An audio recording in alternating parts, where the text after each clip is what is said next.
Hi guys, welcome back to my channel. I hope you guys all are doing well. So in today's video, yes, I am going to create this stunning wedding guest look, and I have used some of the new products and some of the old love products. So this is a stunning wedding guest look, or you can definitely wear this look for your own wedding day, and you can wear this look to any party, whatever you like. So if you guys want to know how I create this look, then please keep on watching.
This is the finished look. I hope you guys liked it, and this jewelry is from Cover Jewels. Thank you Priya for sending this across. It's stunning. So if you guys want to get this or any other jewelry, you can check out her page. I'm going to mention the link down in the description box below.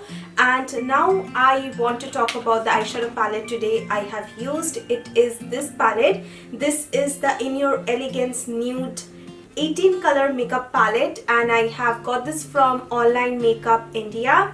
So I am also going to mention their link down in the description box below. They have tons of eyeshadow palettes, makeup products, and lot more. So this palette is such a stunning palette, and these foil shades are so pigmented. You can see that pigmentation on my eyes. It's so good, and also the blending of this eyeshadows are really amazing. Pigmentation is really good, so highly recommend this palette if you're searching for a copperish gold nude kind of a palette. And definitely check out this palette. And that is it, you guys. I hope you guys find this video helpful, and if you did, don't forget to give it a big thumbs up, and please subscribe to my channel if you haven't already. And I hope to see you guys on my next video. Till then, take care. I love you all. Bye guys.